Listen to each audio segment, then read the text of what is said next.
respected members of the venerated Mahasangha,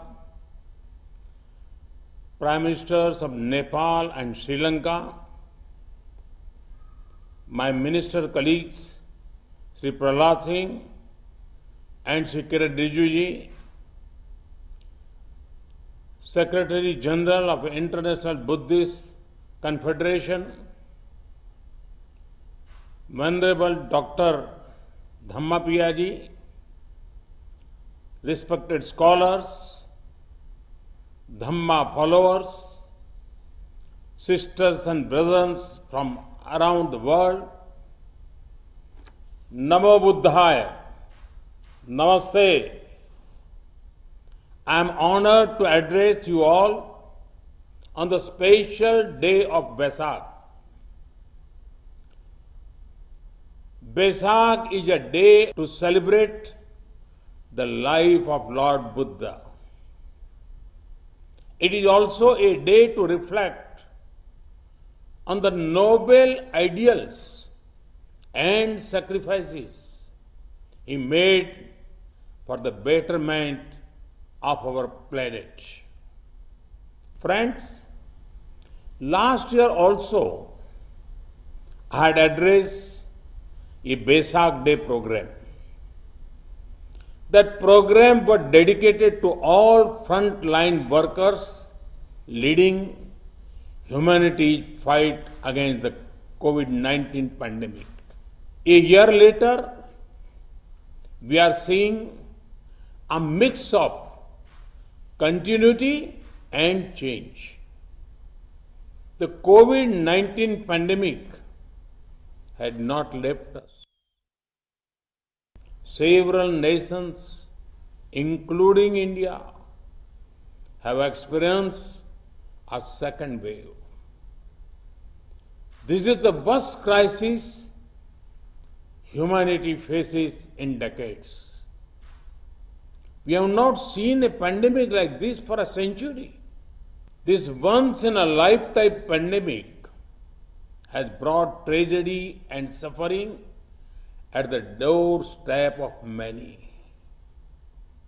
The pandemic has impacted every nation. The economic impact is huge as well. Our planet will not be the same after COVID-19.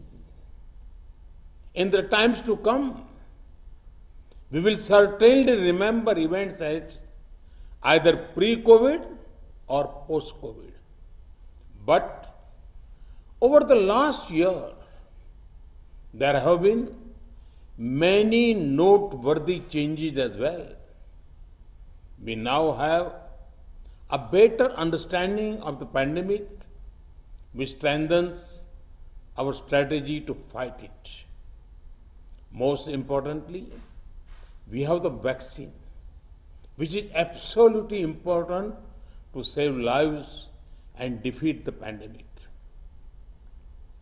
The emergence of a vaccine in a year of the pandemic striking shows the power of human determination and tenacity. India is proud of our scientists who have worked on the COVID-19 vaccines. Through this forum, I would like to once again salute our first responders, frontline healthcare workers, doctors, nurses, volunteers, who selflessly risk their lives every day to serve others in need. To those who have suffered and lost their near and dear ones, I would like to extend condolences. I grieve with them. Friends, by studying the life of Lord Buddha, there is mention of the four sights. These four sights brought Lord Buddha face to face with human suffering. At the same time, it ignited within him the desire to devote his life to removing human sufferings. Lord Buddha taught us, Bhavatu Sabba Mangalam. Blessings, compassion, and welfare of all.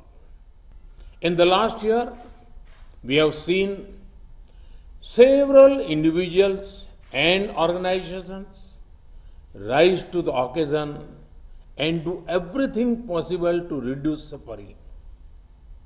I have also learnt of the generous contribution of equipment and materials made by the Buddhist organizations, followers of Buddha Dharma from world over. The scale, both in terms of population and geographical space, of the task is huge. Humanity has been humbled by the outpouring of generosity and support from fellow humans. These actions are in line with the teachings of Lord Buddha. It manifests the supreme mantra of Appadipo Bhava. Friends, COVID-19 is certainly a major challenge we face.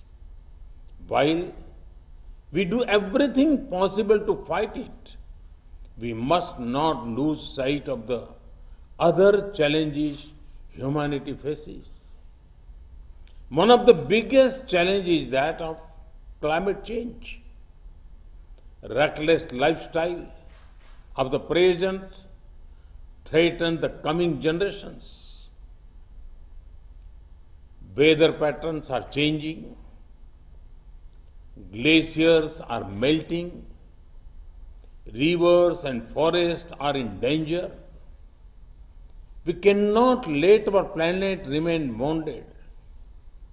Lord Buddha put emphasis on a way of life where respect for Mother Nature is paramount. I am proud to share that India is among the few large economies to be on track to completing their Paris targets. For us, sustainable living is not only about right words, it is about the right actions.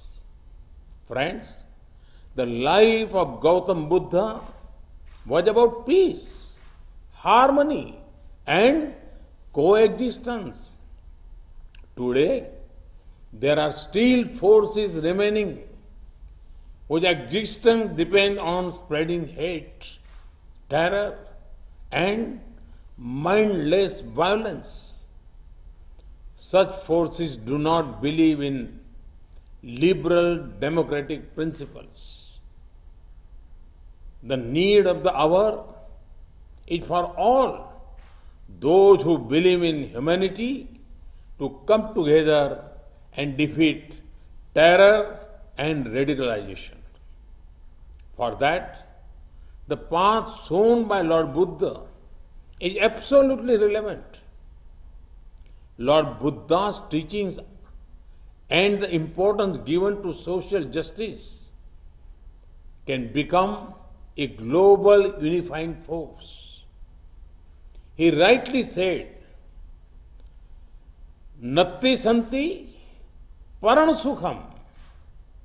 There is no higher bliss than peace. Friends, Lord Buddha was the reservoir of brilliance of the entire universe. From him, we all could draw light from time to time and take the path of compassion. Universal responsibility and welfare. Mahatma Gandhi rightly said about Gautam Buddha, and I quote, Buddha taught us to defy appearances and trust in the final triumph of truth and love. Unquote. Today, on Buddha Purnima, let us renew our commitment to the ideals of Lord Buddha. I join you all in praying to the triple gem to provide relief from the testing times of global COVID-19 pandemic. Thank you. Thank you very much.